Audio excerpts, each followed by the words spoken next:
And you can watch us. We are on your computer or your mobile device. Just head on over to SuperTalk TV. There's a great article over at supertalk.fm that says Mississippi Gulf Coast sees first snowfall in over a decade. And joining us today is one of our favorite coastarians. I don't think that's a real word, Gary, but but those who call the Mississippi Gulf Coast home, Dr. Gary Bachman.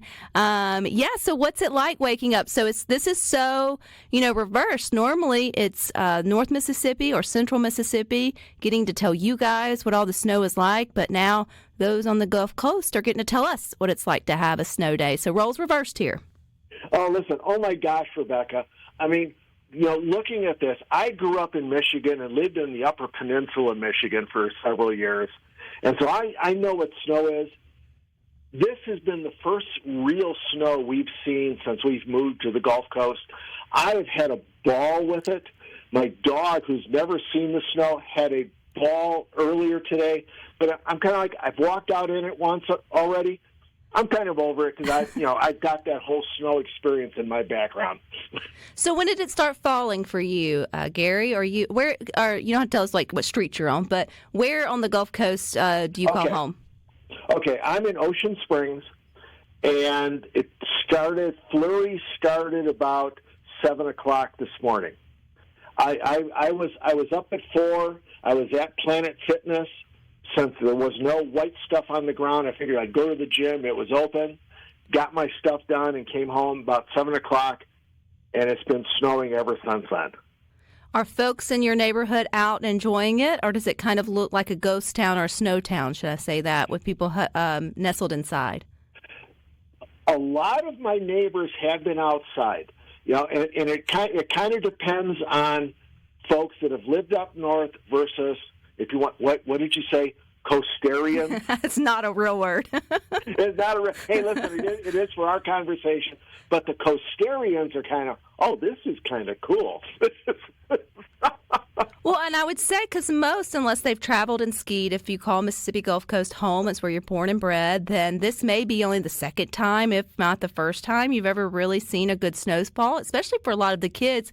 And it just seems weird. Looking at the photos, Gary, of like snow on the beach, it's a head scratcher. It's not something you're supposed to sort of see. And so we all talk about how we don't know how to react when it snows in North Mississippi and Central. Right. So everything's shut down there, huh? Oh, yeah. The pictures I've seen of, like, from Long Beach and Biloxi remind me of scenes I remember from being up in the Upper Peninsula of Michigan and seeing Lake Superior frozen. I mean, they're really, if you really didn't know where those pictures were taken, you really can't tell that it was actually down on the Gulf Coast of Mississippi.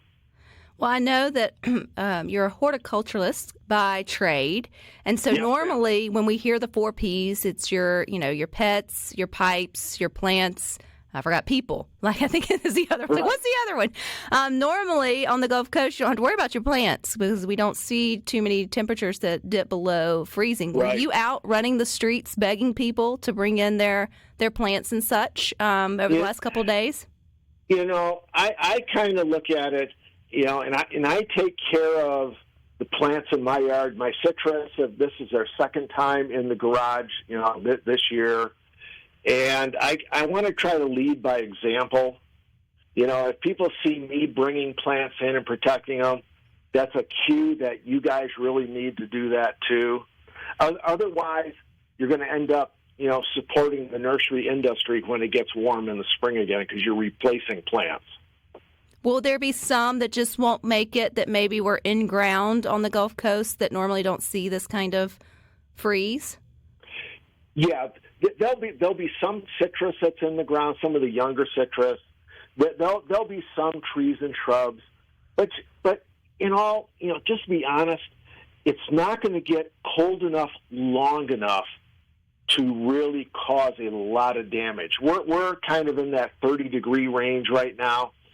That's not bad. Even though there's snow on the ground, the snow acts as an insulator and kind of holds that temperature. Even if it does get colder tonight, it's like a blanket that's going to resist the falling temperatures when we see it. Because I think tonight is supposed to be our coldest night, maybe down to 20. I know, too, you think to the spring. It's coming, guys. It's going to get warmer, and you guys will have your hot, humid weather back before you know it on the Gulf Coast. Does this, like snow or anything, change when you start thinking about planning in the spring, Gary? Or is it all just, like you said, just too short? You're going to get through it, and it'll be kind of back to normal in a couple of days? No, listen, Rebecca, this is winter. When we think about planting in the spring, we should still plant our tomatoes at that frost date, be it March 15th if you want to gamble, or April 1st here on the coast. This is not going to affect anything here 2 months out, unless we get like a glacier come in, in an ice age. Then all bets off. You know what? You never know now, Gary. Listen, you never know. But this is just a cold weather event that we're having, and this is going to sound funny, but this is perfectly normal for winter. You also love to cook. Have you made any snow ice cream? Have you made anything specific for the snowy days there in your homestead? I've made snow ice cream in the past. But today, I concentrated on making kale chips.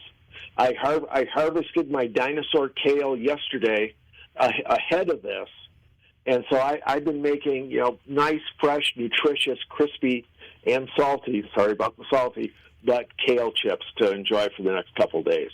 Well, that sounds amazing, and you never cease to amaze me, Gary, what you're up to there at your homestead on the Gulf Coast. Well, I know your dogs enjoyed it. Looks like you got your walk in, too. Y'all start to thaw out and be back to normal. But right now, there's so many kids here in central Mississippi and there in Laurel and beyond who are pretty jealous of what you guys got. We all thought we were going to get a little snow today. We're a little so disappointed. Yeah, and I'm really amazed at that this ended up being kind of a coastal event. A lot of our weather tends to, spread up northward, but, we'll enjoy it for everybody here.